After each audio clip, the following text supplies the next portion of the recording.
Okay, so we're back on the record at 7:24. Received the information, no decisions made, no votes taken. To move us right along, I don't have a lot of comments tonight. It is summertime, everybody's seeing more people. All I can say is be careful driving out there, because you never know when some kid's gonna dart out in front of you. With that, we'll move on to staff reports, and Kimberly Horn. We're gonna put you up first. Yes, sir. Sorry, Andrew, you were last. Thank you, Mr. Mayor, council members. My name is Rick Reef. I'm an engineer with Kinley Moore. I'm very happy to be here tonight to talk about the Folly Beach Safety Action Plan. So I believe you have the Safety Action Plan document in front of you. I've put a brief PowerPoint together summarizing it, so kind of go through that. See if I can advance. So the safety action plan safety action plans are developed to reduce and eliminate serious injury and fatal crashes in the municipality. That was our focus. It is a data-driven plan to identify safety issues around the city, as well as identify recommendations to mitigate those issues. Our overview, our plan here is the crash data, crash analysis, the data-driven part of everything. Go over a quick summary of our public engagement and then our recommendations. First, the crash data. We looked at 7 years of data between 2017 and 2023. We had 593 total crashes over the 7 years, including 5 fatal crashes, 13 serious injury crashes, and 22 pedestrian and/or bicycle crashes. That equates to about 85 crashes a year. The majority of those were caused by distracted inattention and failure to yield right of way. I know this is very difficult to see, but these are all the crashes plotted on the city's roadways.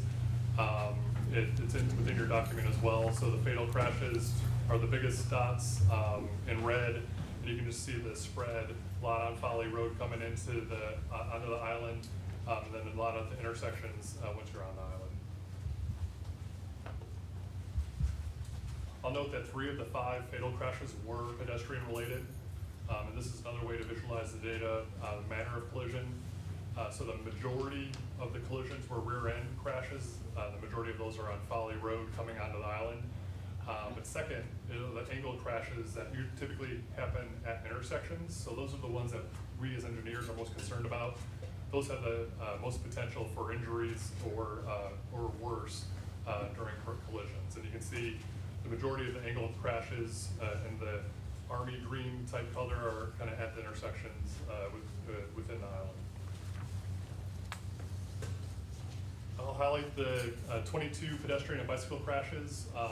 There's a cluster up north by Soul Agree and kind of Folly Road up north, then a cluster downtown on Center Street, and then a cluster over by the washout on Ashley Avenue. All but one of these pedestrian and bicycle crashes resulted in an injury or fatality. So there was one that was no injury. So we took all that data and wanted to kind of see how bad the problems were, or see where the hot spots were, normalizing the data based upon traffic volumes and traffic crashes. So overall, relatively, we do have a low number of crashes with such a big area of the city. So the table on the left is showing the overall top 10 segments that have the highest crash rates. And the number 1 is Arctic Avenue between Center Street and 3rd Street, which is more than double the second one, which is Erie Avenue between 2nd and Center Street. The 2 tables on the right are just another way to look at the data. It's focused on just this serious injury and fatal crashes. The top right table, and then the bottom right table is focused on pedestrian and bicycle crashes. Again, with the scarcity of data, Soul Agree takes the top spot on both of those due to 2 serious or 1 serious injury crash or 1 fatal pedestrian crash over the last 7 years. And this is a little easier way or a better way to visualize the data. So these are just the tables from the last slide plotted on the map to highlight where the high most high-risk crash areas are on the island, or in the city. So we held 2 public meetings with the plan. First public meeting was July of last year to introduce the plan and really get feedback on identification of issues that the public perceives before we got into data analysis. In conjunction with that, we sent out a community survey, got 248 responses, which we thought was pretty good.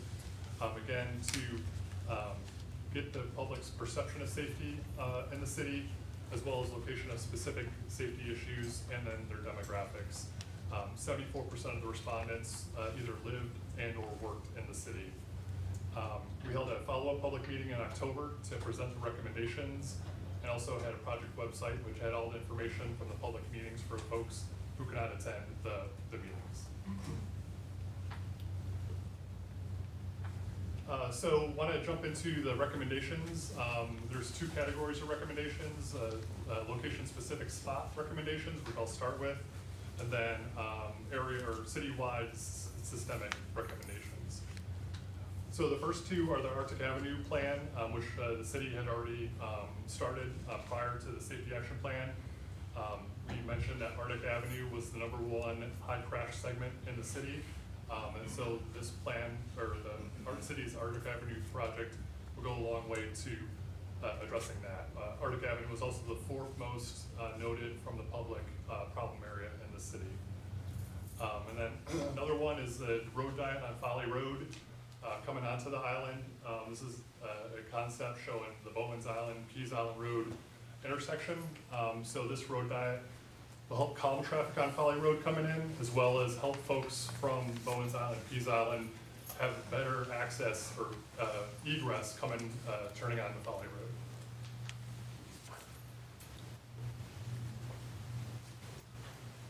A couple more spot recommendations. The #1 intersection that was noted from the public was this Center Street and Indian Avenue intersection. So our recommendation is to do a study at that location. With the traffic volumes there, it's unlikely that there's enough traffic there to warrant a traffic signal that would be approved by SCDOT. So we did a quick concept about a roundabout there, and it looks like it could fit a smaller roundabout with minimal impacts. So the next, or the recommendation would be do a concept study to see how feasible it is, and then develop costs for that. 2 other spot improvements, Center Street circulation study. So it's a bigger study looking at Center Street. It's obviously the heart of the island, especially on the weekends with folks coming in. There's also a lot of conflicts, a lot of pedestrians, a lot of parking. So that would be a recommendation to see, and to develop recommendations to improve traffic flow, traffic safety, pedestrian safety in the Center Street area. And then finally, a boardwalk along the causeway to connect the mainland onto the island. Also developed a number of systematic, basically citywide recommendations. 2 of the things we heard from the public were site distance and parking on Center Street. So those are 2 of the 6 bullets here. Looking at site distance, all-way stop control at all the unsignalized intersections. Crosswalk audit, looking at all the existing crosswalks and if they need to be refurbished with new markings and or signs.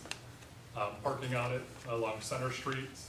Speed cushion study to look at additional locations potentially to add more speed humps throughout the city. The edge treatments were specifically for Arctic Avenue and Ashley Avenue.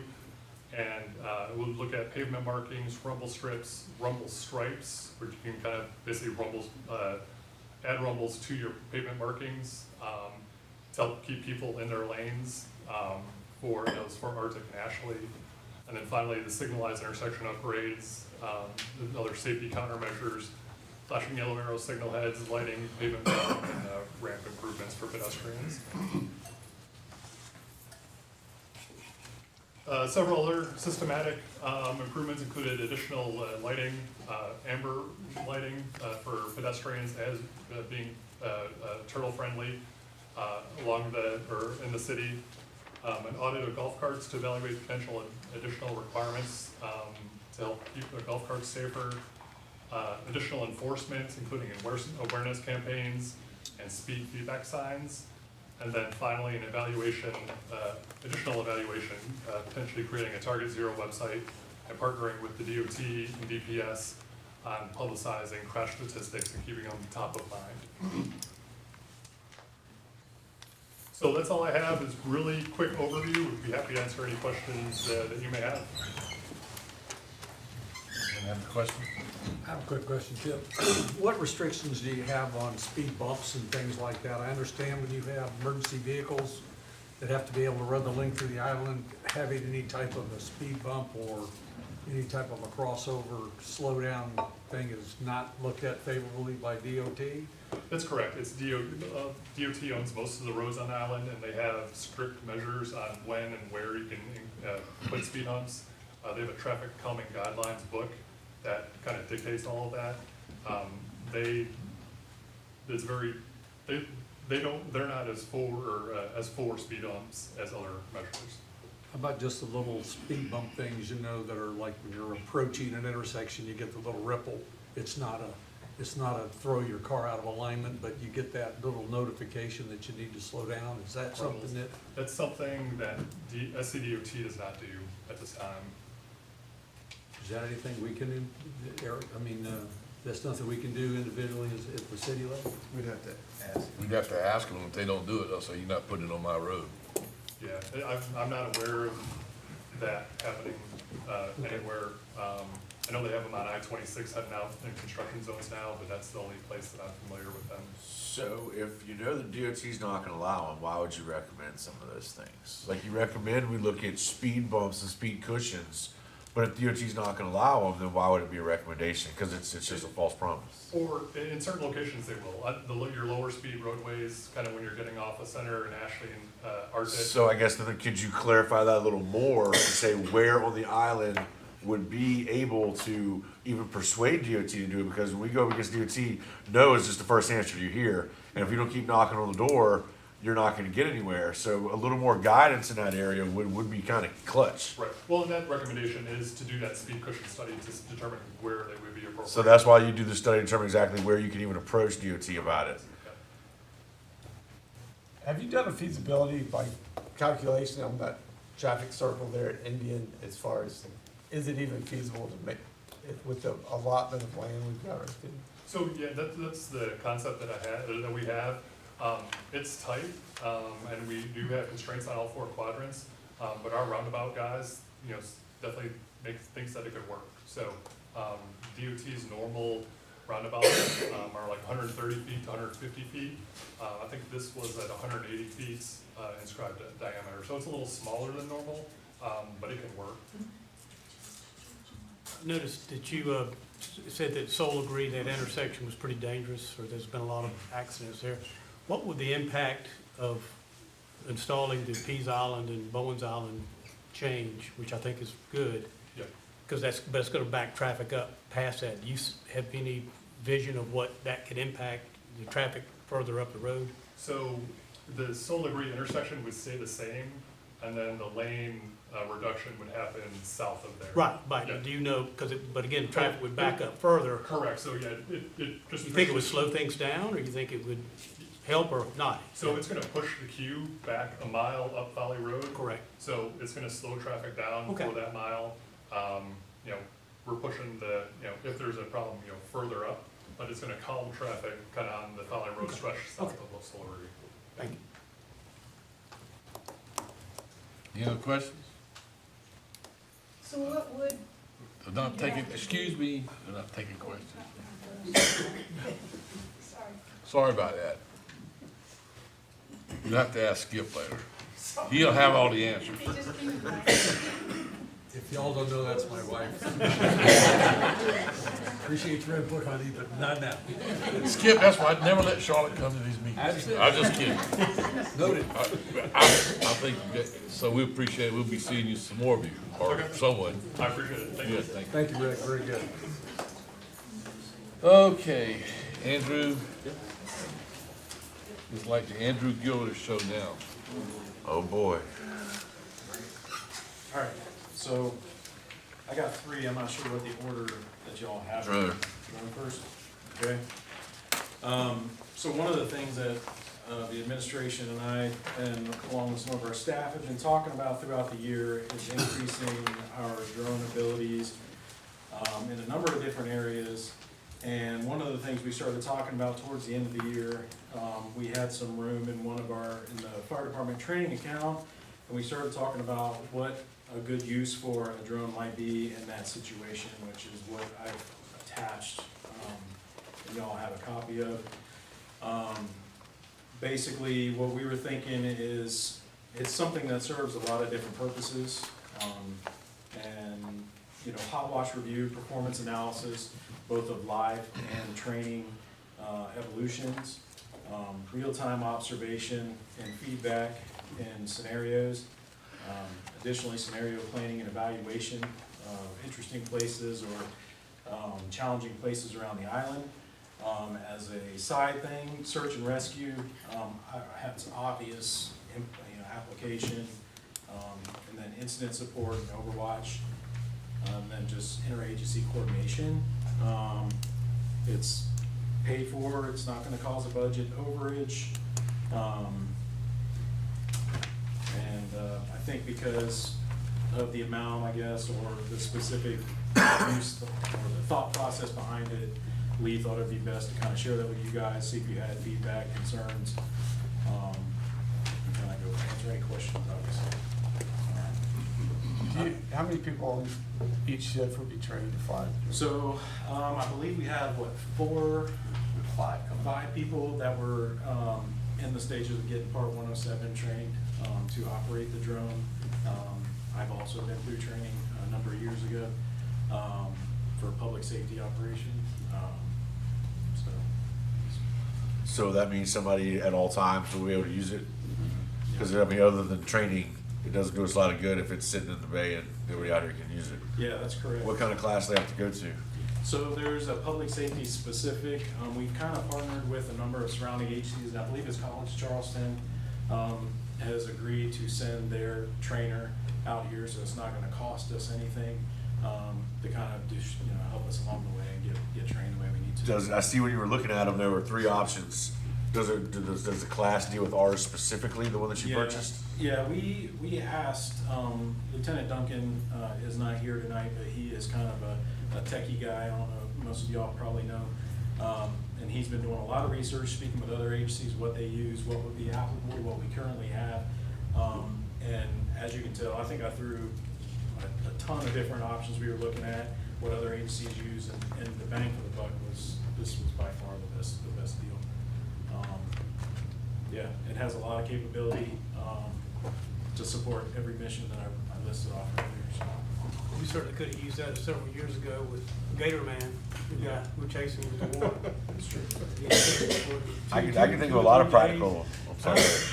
Yeah, I'd say the infrared, I think, would be, we could have grabbed him versus him going to Yeah, fly. I mean, that's the whole history of why Folly's Folly, right? So there, especially in night, low light situations, it can be difficult, especially when you're looking for somebody, and it's not always a bad guy. It could be that, an elderly person has wandered off, a child's lost from their parent.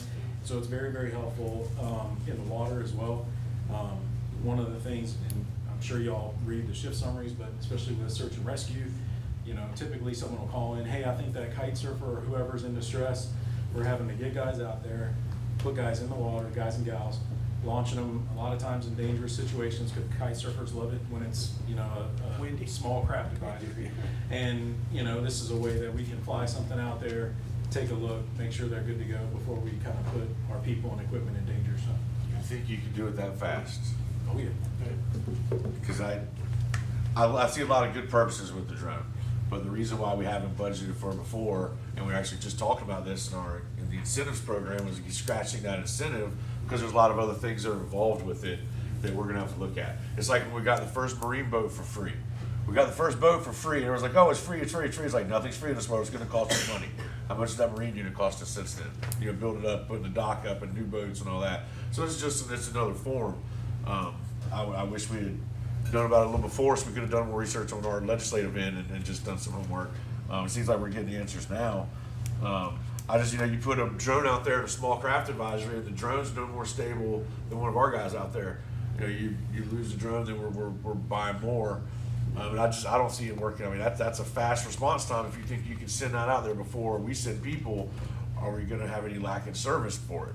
If we don't put our people out there for 10 minutes because they're waiting on a drone to go out there and check on the guy, find out he really is in distress, that's 10 minutes of that cost us getting out there. Sure. Yeah, it wouldn't stop. I mean, we would be there ready to launch. It's just, I would much rather lose a drone than a person, or 100%. much rather lose a drone than a vessel.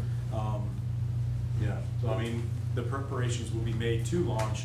It's just that extra minute of not putting our employees' lives in danger, I think is worth it. We're not the ones that are out there surfing in a bad situation. I mean, Right. sometimes people gotta take a little self-accountability for putting themselves in a bad situation. DJ, I had a chance to talk to the chief about this too, because there are download capabilities where you can have a remote download receiver where he can see what the drone's seeing and he can be on the spot. Doesn't have to be just at the central launch location. So that's a pretty good option that their trainers are already looking at as well. Drones are a good thing. Keep them unarmed though, okay? Yeah. We don't want to do anything like that. You spend a lot of time in the military, and, the same way in public safety, it's called force multiplier, Yeah, it is. You can take one person and make them effective in a large area very quickly. So, anyway. Any other questions? The next is the fire truck, engine 1102. We kind of talked a while back, we had ISO come out, BC Mraz and Major Upton back then, met with our ISO representative, went over, what we got going on as far as equipment, staffing, training, response capability, and they felt like it was prudent, and so did we, to sell our reserve engine, which would be in line with basically every other agency and how they operate. We did sell at public auction, which is what meets our guidelines set forth by Lee. We received $76,000, which we felt was fair market value. The engine was a 2008, and obviously had put in a lot of work out here. What I'm requesting is to move that money into a reserve account for the specific purpose of, we're always saving. I told you guys, 2014, when I took this job, I wasn't going to kick cans, and I have never done that. So I felt like this was a good idea that, we already should be saving for our next round of fire trucks, because, y'all know how much we spent for these, and I can only imagine 10 years from now how much the next ones are gonna be. And this is a little nest egg to start that savings. 6-year turnaround time, you better order the fire truck now. Well, you ain't lying, I agree with that. So that's that request, and then the very last one is, honestly, it's good timing. It was one of the recommendations that was mentioned in the safety study, but the Civic Club and their leadership and members have agreed to donate a speed monitoring trailer to the agency. We are actively in the process of putting that together. The trailer itself is currently in the bay. I'm waiting on the radar sign. That should be here, but that was a very generous donation of almost $6,000, or actually maybe slightly above $6,000. And that will be obviously a valuable tool in our ongoing mission of, improving traffic safety.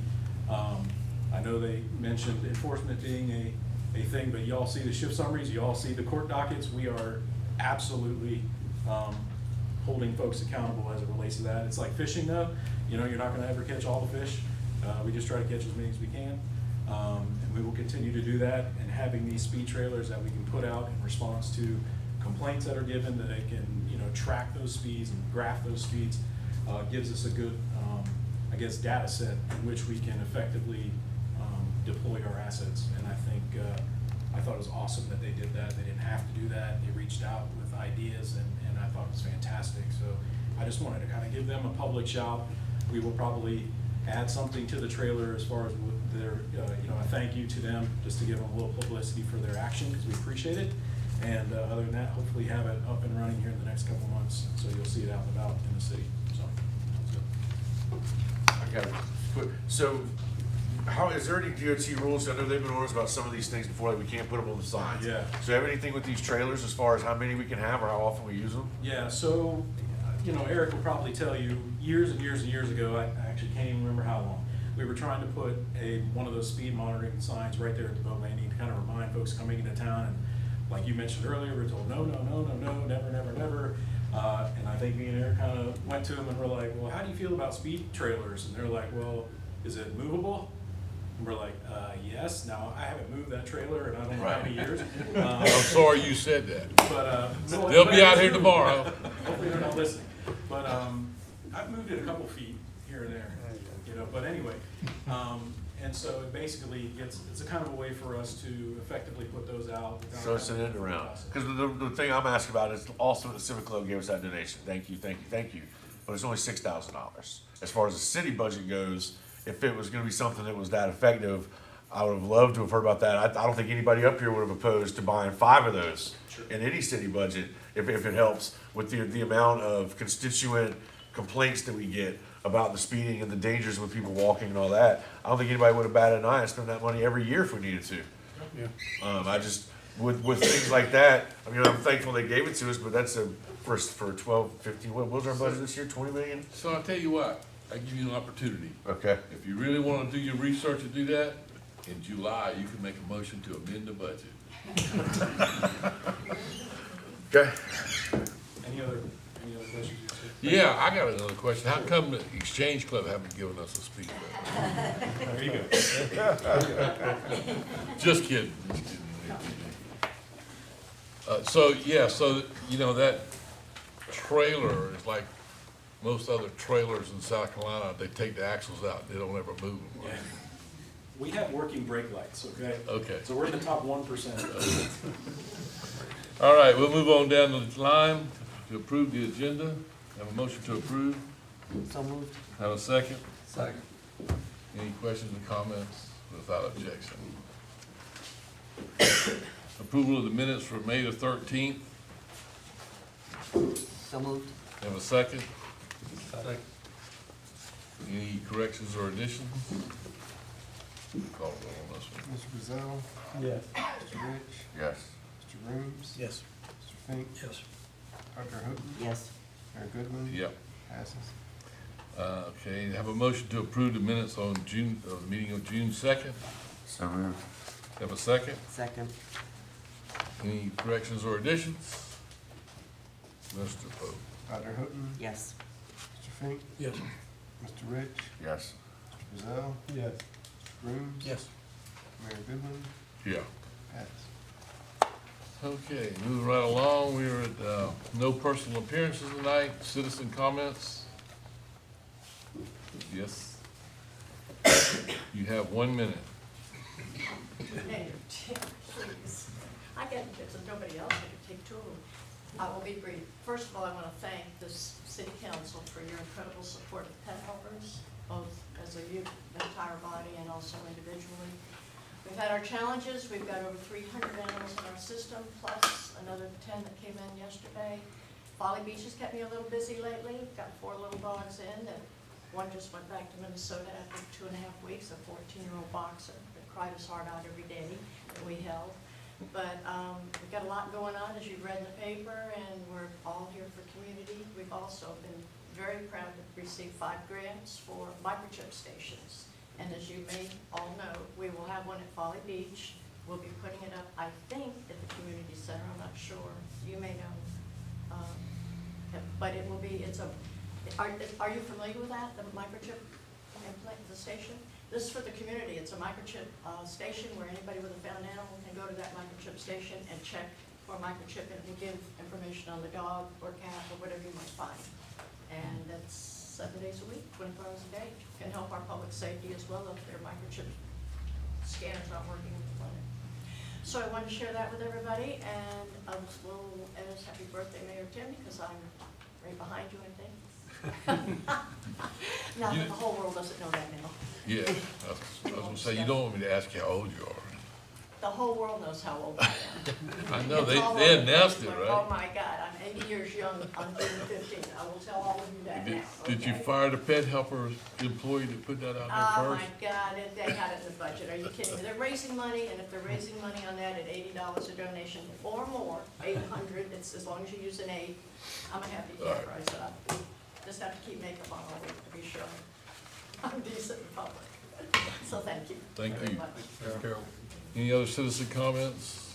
Okay, so we'll move right along, and you ready to open the public hearing for the budget?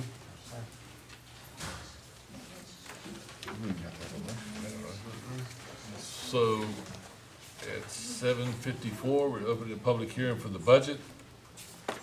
Anyone here to talk about the budget? Anyone here to talk about the budget? Anyone here to talk about the budget?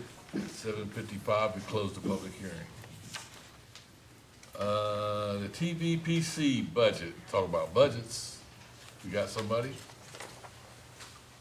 You? I can be the stand-in if you all need somebody to talk to. What's the If there's any questions. What is it? No. Y'all got any questions about the budget that was in your packet from TVPC? more? I have a question, Mayor. Okay. Lee, the budget's actually up this year. Does that mean our tax was up slightly? We anticipate tax revenue to be up slightly. Well, actually, there's a little of that, but there's also some spend down of some surplus from previous years that we want to make sure we got after. Did they change the way they're holding back funds, or is it? They're getting more aggressive, and I've been pushing them towards, actually, instead of like just generalist categories like discretionary spending, actually going into some program spending. You'll see that kind of at the bottom of the budget there. There's some areas that they have some discretion on, but again, it's very defined, and they're gonna get after a lot. And I encourage them, obviously, to match their revenues every year as best they can, because anything that's not spent in excess of 2 years does gain scrutiny from their advisory state board that reviews their expenditures. So, Yeah, they're about like the victim's advocate yes, sir. budget. Absolutely. So they need to pretty much get 30 in and spend 30, Yes, sir. just to keep it moving. Was there any change in the state legislative budget that flew down to us as a requirement?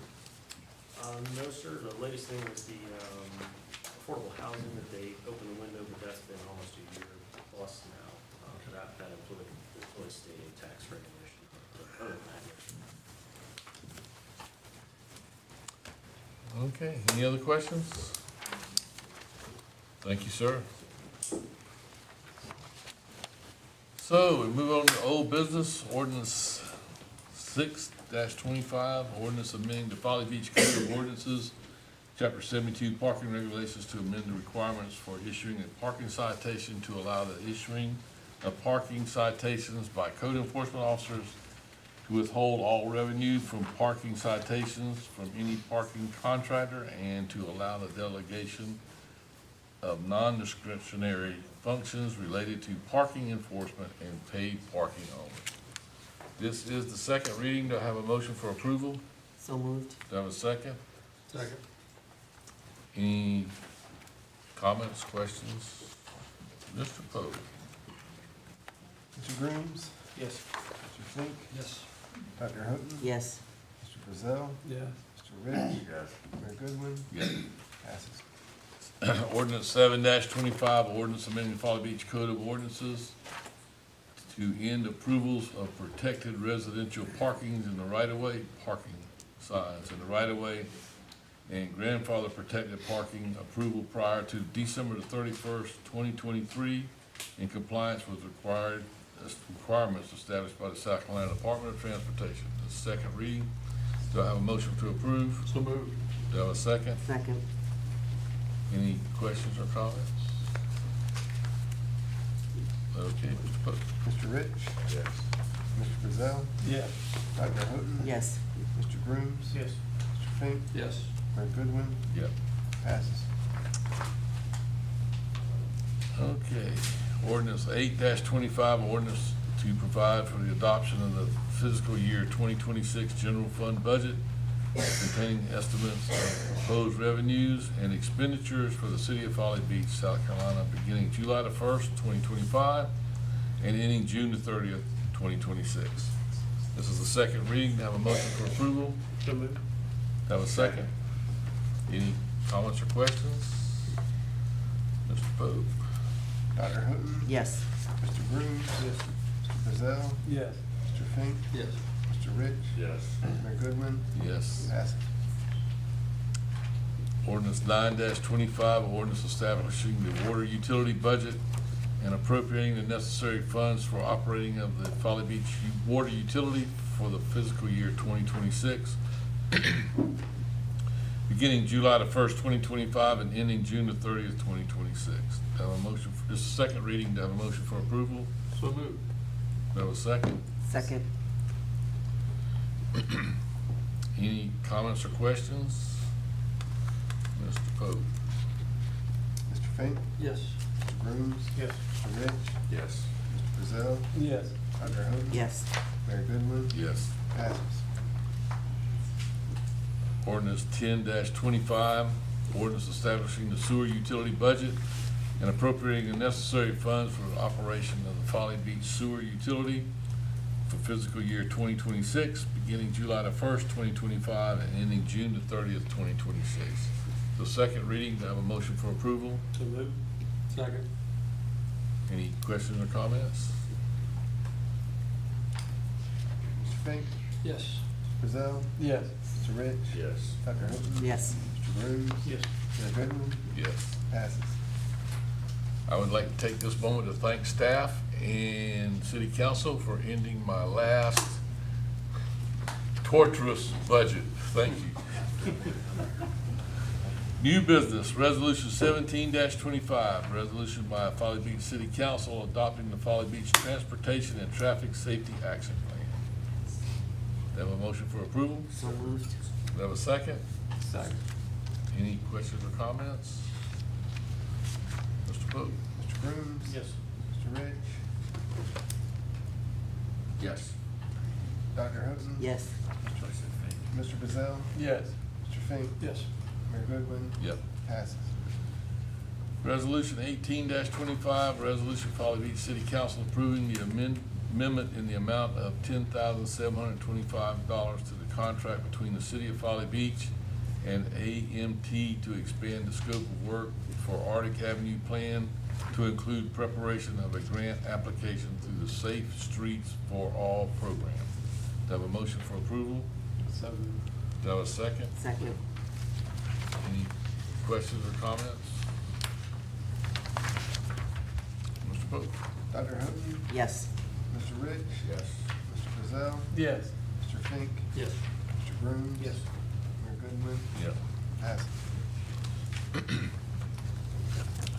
Resolution 19-25, a resolution of Folly Beach City Council for the adoption of the fiscal year 26 budget containing estimates of proposed revenues and expenditures for the Tourism and Visitors Promotion Committee beginning July the 1st, 2025, and ending June the 30th, 2026. Do I have a motion for approval? So moved. Do I have a second? Second. Any comments or questions? It's always good to see that budget adopted because we set a precedent for a lot of folks around the area who would love to be in the position we're in after this many years of struggle, right, Aaron? Mr. Pope? Mr. Rich? Yes. Mr. Grooms? Yes. Mr. Fink? Yes. Dr. Houghton? Yes. Mr. Bazell? Yes. Mayor Goodwin? Yeah. Passes. Resolution 2025, a resolution by Folly Beach City Council awarding the RFP 3-25 Folly Beach Water Main Replacement to Edie's, how you pronounce that one? Edie's? Yeah, Edie's Construction Company, in the amount of $2,851,959. Have a motion for approval? So moved. Have a second? Second. Any questions or comments? Mr. Pope? Mr. Grooms? Yes. Mr. Brazil, Yes. Dr. Houghton. Yes. Mr. Rich, Yes. Mr. Fink, Yes. Mayor Goodwin, Yes. passes. Resolution 21-25, a resolution by Folly Beach City Council transferring remaining budgeted funds within the fiscal year 2025 general fund budget to reserve accounts for projects in the future fiscal year. Do I have a motion for approval? So moved. Do I have a second? Second. Any comments or questions? Mr. Brazil, Yes. Mr. Fink, Yes. Mr. Rich. Yes. Mr. Green. Yes. Dr. Houghton. Yes. Mayor Goodwin, Yeah. passes. Resolution 22-25, a resolution by the Folly Beach City Council awarding contract to Young and Young for prosecution services for a period of 4 years, 2025 through 2029, beginning July the 1st, 25. Have a motion for approval? So moved. Make a motion, we postpone until the July meeting. Second. Okay. So did you get a second on the first? I didn't hear it. Who's- Mr. Rich made the motion. Yeah, I who's, made a motion, I thought. motion to approve, who made the second? I'll second. All right. Okay. Now we got a motion on the floor to postpone till July. Do I have a second? Second. Any questions or comments? You wanna comment on why you wanna postpone? Just postpone for contract negotiation and information. Okay. Any other comments or questions? Whenever you get ready. Mr. Fink, Yes. Dr. Houghton. Yes. Mr. Brazil, Yes. Mr. Green. Yes. Mr. Rich. Yes. Mayor Goodwin. I'm gonna give you a new one. No. All right. So the motion to postpone passed. Resolution 23-25. A resolution by Folly Beach City Council appointing the Chief Justice, you will do separate, right? Yes, sir. And Associate Judge of Folly Beach Municipal Court. So before, I have a motion to approve, I think we need to do the election first, right? Yes, sir. Okay. So I'll call for Chief Judge first. Mr. Grooms, Skipper. Mr. Fink, Dr. Houghton, Skipper. Mr. Rich, Skipper. Mr. Brazil. Skipper. Mayor Goodwin. Skip. All right. For Associate Judge, Mr. Rich, Wetmore. Mr. Brazil, Wetmore. Mr. Farley. I'm sorry. Dr. Houghton, Wetmore. Mr. Fink, Wetmore. Mr. Grooms, Wetmore. Mayor Goodwin. Don't matter what I say, Wetmore. All right.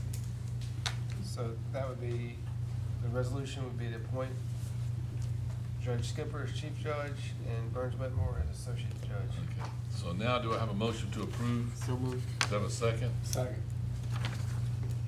Any questions or comments? You just voted on it. So, Mr. Pope? Mr. Grooms, Yes. Mr. Brazil, Yes. Mr. Fink, Yes. Dr. Houghton, Yes. Mr. Rich, Yes. Mayor Goodwin, Yes. passes.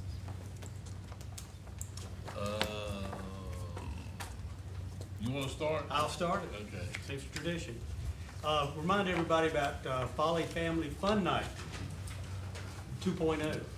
This coming Thursday night, it promises to be a water fun night, which I think this past Thursday we had a little bit of water, but it was not intended.